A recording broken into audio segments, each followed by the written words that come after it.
Be honest, you're not failing. You're just slowly becoming useless. And the crazy part is, you don't even notice it's happening. You probably clicked on this explainer because somewhere deep down you feel it, right? That low-level hum of anxiety, a subtle, nagging feeling that you're just coasting, operating at a fraction of what you're actually capable of in a life that feels increasingly automated.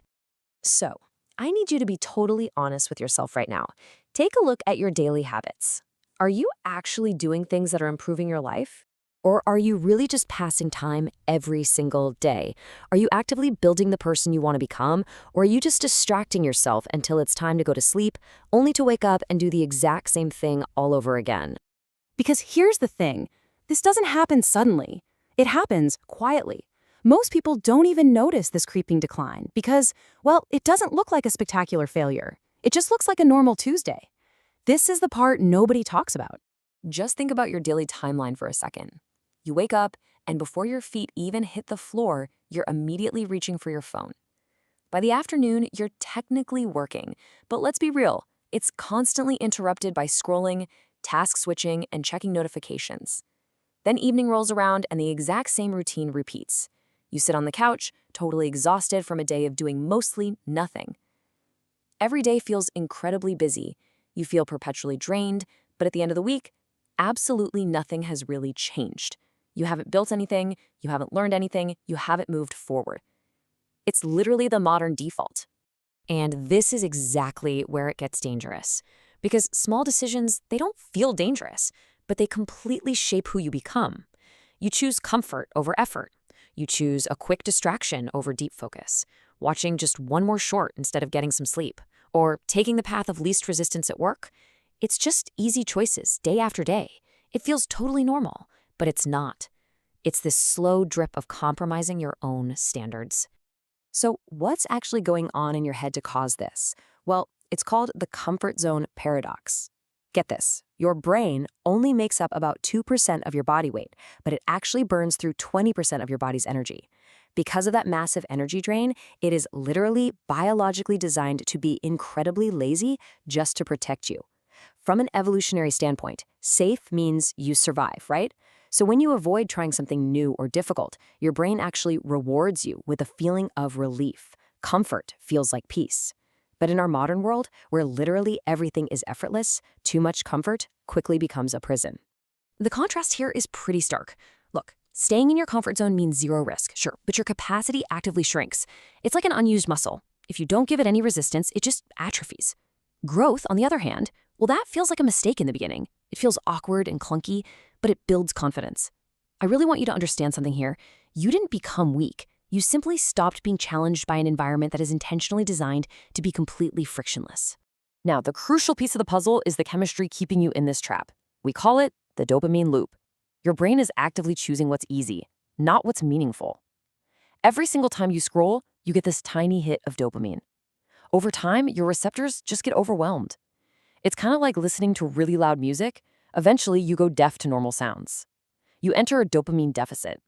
Suddenly, low stimulation activities, like reading a book, getting into deep work, or learning a new skill, they literally feel impossible.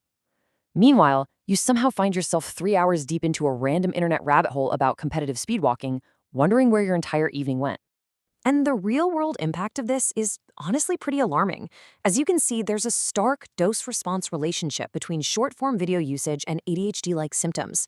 As your daily time spent on Reels or Shorts goes up, the prevalence of acquired executive dysfunction just skyrockets.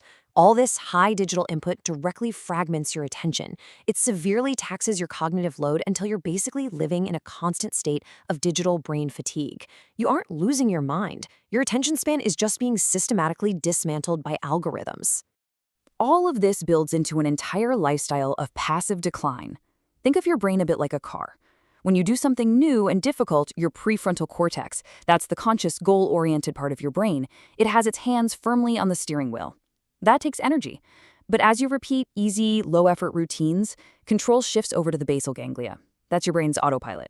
It takes over so you don't even have to think, automating your life so completely that you can commute all the way to work and suddenly realize you don't even remember the drive. Because of this shift, you're living, but you're not noticing. Your days are just blending together into this weird blur. You're active, but you're not progressing. You're essentially just a passenger in your own life, watching the days flip past on a calendar. Psychologists actually have a term for this. Erik Erikson, in his Stages of Psychosocial Development, called it stagnation. It's a psychological state that hits when the natural human drive to create, grow, or contribute is slowly replaced by lethargy, self-absorption, and just a lingering sense of being stuck. And let's be clear, it is distinctly different from resting. Rest recharges you so you can move forward. Stagnation just drains you so you stay exactly where you are. You aren't driving anymore, you're just coasting. And this is the really heavy part. Nothing in your life is collapsing, but nothing is improving either. You aren't necessarily failing at life. You have a job, you're managing, you're surviving, and that is exactly why this is so incredibly dangerous. If your life was completely falling apart, you'd be forced into action to fix it. But because things are just fine, you do nothing. Beneath the surface, your true potential is just going dormant. If you don't break this cycle, one day you'll look back and realize you stayed in the exact same place. Months pass, then years pass. You'll look around and realize you have the exact same habits, the same complaints, and the same unfulfilled goals you had a decade ago. This invisible erosion of your potential leaves you with the devastating realization that time simply ran out while you were busy being comfortable.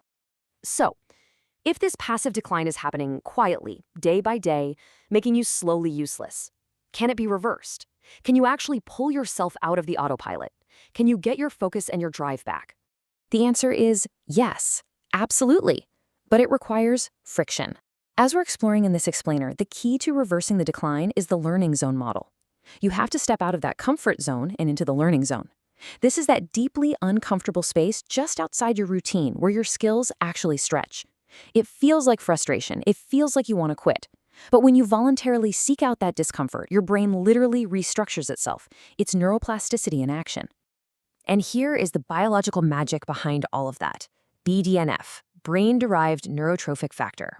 Think of it kind of like fertilizer for your brain. It's the chemical released during hard, effortful thinking that builds brand new neural connections.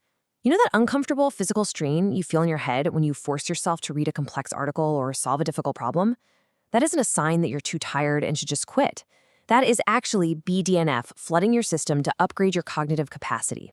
So how do you practically break the basal ganglia's grip on your life? Well, it's not about motivation, it's about action.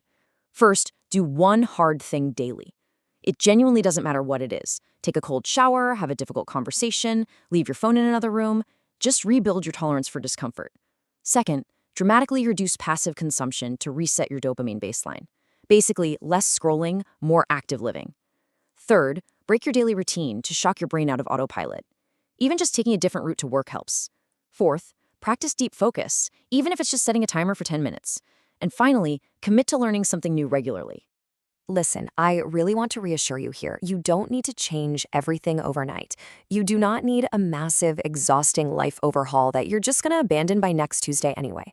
You just need to stop staying the exact same. Introduce a little bit of friction back into your life. Small, intentional micro-frictions are the ultimate antidote to a frictionless, automated existence. I want you to take this away with you today. The hardware in your brain is completely fine. It's just the software that's been glitching a bit. You didn't lose your potential. You just stopped using it. Your mental sharpness, your focus, your unique drive, it hasn't disappeared forever. It has simply been lying dormant, quietly waiting for you to step back out into the friction of the real world and demand a little more of yourself. And you can start again. Not next week, not on Monday, right now, today. So I'll leave you with this question, and I want you to actually answer it for yourself right now. What is one hard thing you are going to do the exact moment this explainer ends?